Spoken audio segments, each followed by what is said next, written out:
Visitiamo il percorso dei siti pescasportivi più pregiati della Marca Trevigiana tramite la visita a Revine Laghi, località sita nella Valsana, una valle nota fin dai tempi più remoti per le qualità curative delle malattie polmonari.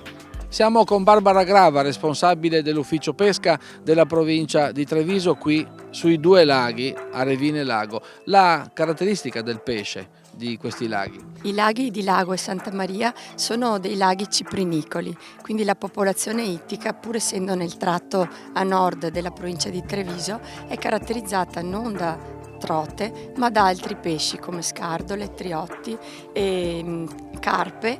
Poi ci sono anche molti lucci in questo lago. Ultimamente, in questi ultimi anni, sono stati introdotti accidentalmente o volontariamente anche alcune altre specie alloctone, quindi estranee alla fauna italiana, come il persico trota, il persico sole e anche il lucio perca, anche se questo non è che abbia preso molto sopravvento.